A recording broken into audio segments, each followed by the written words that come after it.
Hello, welcome back, j'espère que vous allez bien. Moi c'est Léna, merci d'être de retour sur ma chaîne et si vous êtes nouveau, bienvenue à vous. Dans le contexte politique actuel en France, on vit une période assez inédite et pas forcément dans le sens positif. Et dans cette nouvelle vidéo, je voudrais parler du sujet de l'entrepreneuriat en France et tenter de répondre à la question, est-ce que la France peut être un endroit où un entrepreneur ou bien une personne qui souhaite aller loin dans sa carrière professionnelle et bien gagner sa vie peut réellement s'épanouir et atteindre le maximum de son potentiel. Donc ne bouge pas si tu veux savoir ce que j'en pense.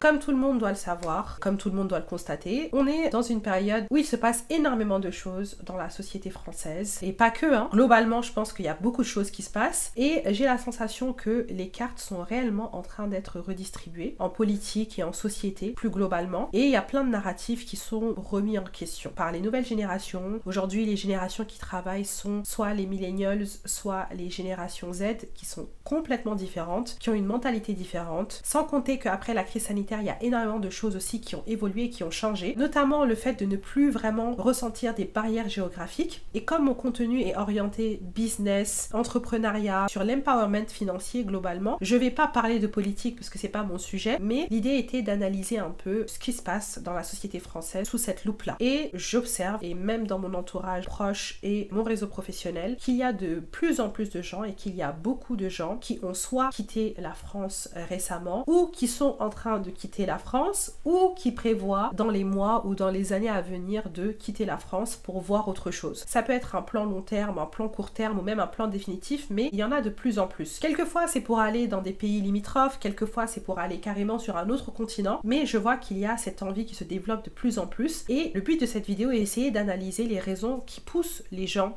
à quitter la France. Donc rentrons dans le vif du sujet. On va essayer d'analyser, on va dire ça, sous plusieurs aspects. Donc parlons déjà de l'aspect financier et fiscal. La France est connue pour être l'un des pays qui a une charge fiscale assez élevée et plus élevée que d'autres pays. C'est pas le plus élevé, hein, c'est vraiment dans le modèle. Par exemple avec le voisin allemand, on est quasiment sur les mêmes taux d'imposition, mais si on prend en compte les charges sociales, c'est vrai que c'est quand même assez conséquent. Par exemple, sur un cadre salarié, on a déjà l'imposition qui peut monter jusqu'à 30% et je donne des chiffres approximatifs, hein, mais on a également des charges et des cotisations sociales qui sont prélevées du salaire, donc la différence entre le brut et le net, qui avoisine les 25%. Donc c'est pas négligeable. Et donc c'est vrai que ça déjà, ça met un coup. Parce que c'est vrai qu'en France, on réalise que tu peux avoir le titre de cadre, tu peux avoir, on va dire, ce statut-là, mais pas t'en sortir réellement. Tu peux être cadre et gagner la même chose qu'un employé classique. Et c'est vrai que ça peut peser également, parce que voilà, il y a la fiscalité est lourde lorsqu'on est salarié et moi-même, lorsque je commençais à avoir des bons salaires, donc n'hésitez pas à aller voir ma vidéo sur mon évolution salariale lorsque j'étais salariée en cabinet. C'est vrai que j'ai vu ça, j'ai constaté que plus ton salaire devenait, on va dire, confortable et plus tu payais des impôts, ce qui est normal, mais la réalité c'est que financièrement, dans le compte en banque, il n'y a pas une grosse différence entre un cadre lambda et un employé. Et ça, c'est vrai que c'est quelque chose qui peut être difficile à vivre pour certaines personnes et je connais beaucoup de gens qui sont des cadres qui se plaignent souvent du niveau d'imposition qu'ils ont.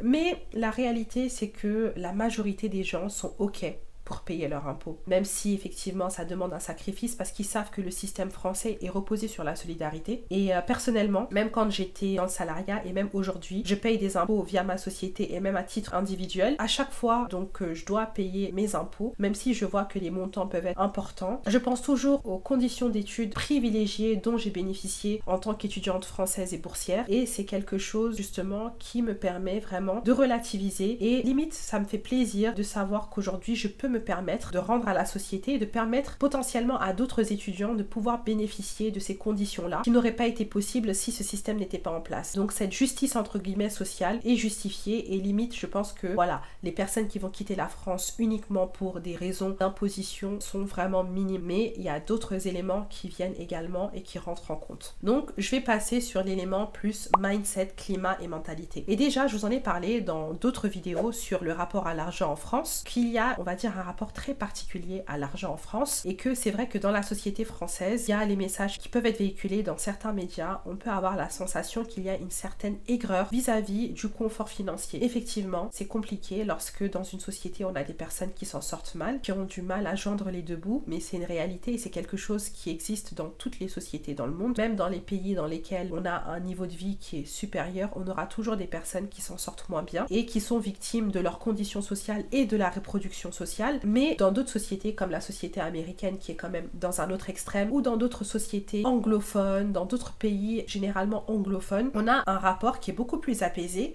au confort financier et aux personnes qui gagnent de l'argent. Parce que voilà, la réalité c'est qu'il y aura des personnes qui se sont battues pour gagner de l'argent, il y a des personnes qui gagnent de l'argent juste par résultat de leur milieu social et qui ont des facilités. Donc on parle des nepo babies et on en parle beaucoup, c'est un sujet qui est assez récurrent sur les réseaux sociaux. Donc il y aura toujours des gens qui seront plus aisés, mais c'est vrai qu'il y a en France une certaine aigreur et quelquefois même une hypocrisie par rapport à l'argent, parce que toutes les personnes seraient contentes de gagner mieux, mais il y a quand même une stigmatisation qui est assez rapidement faite par rapport aux gens qui vont bien gagner leur vie. Et aussi on associe des valeurs morales également à l'argent, c'est-à-dire que souvent on va stigmatiser les personnes qui gagnent de l'argent et leur associer des défauts comme voilà, être trop gourmand, en vouloir trop, être avide, alors que c'est pas forcément le cas. Chaque travail mérite son salaire et une personne qui cherche à gagner mieux n'est pas forcément une personne qui est mauvaise. Donc ça, c'est vrai que c'est quelque chose qui peut peser en France, le fait d'avoir la sensation qu'on a un plafond de verre et qu'on peut pas réellement être à l'aise. Et lorsqu'on arrive, on va dire, à un certain niveau de confort, il y a une insécurité qui va se mettre en place et des choses dans ce genre. Et c'est vrai qu'il y a beaucoup de gens aussi qui ont quitté la France pour avoir un niveau de vie qui est beaucoup plus stable, avec aussi le fait de pouvoir être à l'aise par rapport au fait de gagner de l'argent. C'est vrai que dans les médias, il y a beaucoup de sujets de braquage, de vol, de choses comme ça. Et c'est vrai qu'en France, on peut avoir la sensation qu'arriver à un certain niveau de vie, c'est mieux de décamper quoi. Donc voilà, je vous donne mes idées vraiment comme elles viennent parce que j'ai pas préparé la vidéo forcément, mais c'est vraiment pour initier un débat et une conversation autour de ça. Donc n'hésitez pas à mettre en commentaire ce que vous en pensez. Est-ce que vous pensez que la société française aujourd'hui est réellement adaptée pour des personnes qui veulent aller loin dans leur carrière et bien gagner leur vie? Il y a aussi voilà le sujet de l'ambition, le fait que les personnes qui ont réellement de l'ambition, qui ambitionnent à aller loin, peut-être se sentent un peu limitées en France. Donc comme je vous en ai parlé sur ma vidéo France vs USA, moi j'ai des amis et des connaissances qui sont partis vivre aux États-Unis parce qu'ils avaient des meilleures opportunités par rapport à leur niveau d'études, par rapport aux conditions professionnelles, alors qu'en France c'était très limité. Des personnes qui sont des chercheurs dans la science, etc., qui sont partis aux États-Unis et là-bas on leur a un peu déroulé le tapis rouge. Donc il y a aussi une notion de est-ce que ici on valorise vraiment les profils talentueux, les profils qui ont étudié, est-ce qu'on arrive même à réellement les détecter et à voir leurs compétences et leurs capacités. Donc c'est vrai qu'il y a beaucoup de gens qui, lorsqu'ils étaient en France, ils avaient l'impression d'être transparents, de pas être vus, d'être stigmatisés, et lorsqu'ils sont partis autre part, on a pu vraiment les apprécier pour ce qu'ils étaient. Donc ça également, ça peut être un élément à prendre en compte. Donc voilà, c'était vraiment pour parler un peu du climat, le côté mentalité, mindset, et également le côté sécuritaire autour de vouloir s'en sortir, être entrepreneur. Et il y a une chose que j'ai pas mentionnée dans le point précédent sur les finances, la fiscalité, c'est l'accès au financement. Lorsqu'on est par exemple entrepreneur en France, ça peut être compliqué d'avoir accès au financement, qu'il s'agisse de projets professionnels pour faire avancer son entreprise et même de projets personnels. Aujourd'hui, un entrepreneur qui gagne très bien sa vie en France, ne serait-ce que pour louer un appartement, a des difficultés. Alors je parle même pas de l'achat d'un appartement. Un entrepreneur peut avoir des fonds propres, peut avoir beaucoup d'argent, mais juste l'obtention d'un financement est difficile parce que le système repose sur ça. Ce qui n'est pas le cas dans d'autres pays où le système est différent. Donc c'est quelque chose aussi qu'il faut souligner et ça peut être une raison qui pousse des personnes à quitter la France parce que leur profil n'est pas reconnu dans le système français. Et c'est vrai que ça devrait évoluer, avoir d'autres critères justement d'évaluation pour pouvoir par exemple donner un financement à un entrepreneur que lui dire qu'il faut que tu aies travaillé pendant 3 ans, que tu aies 3 ans de bilan plus 1 tonne de justificatif. Donc ça peut être très compliqué également en société pour un entrepreneur de s'en sortir, alors qu'il peut aller dans un autre pays, aux États-Unis, à Dubaï ou à Singapour et dire à son propriétaire je vais te payer 1 an de loyer en avance ou 6 mois de loyer en avance et il n'y a pas de problème. Après effectivement c'est le système qui repose sur ça parce que même les propriétaires n'ont pas finalement la couverture nécessaire lorsqu'ils font confiance à des profils profils atypiques, leurs assurances les lâchent, etc.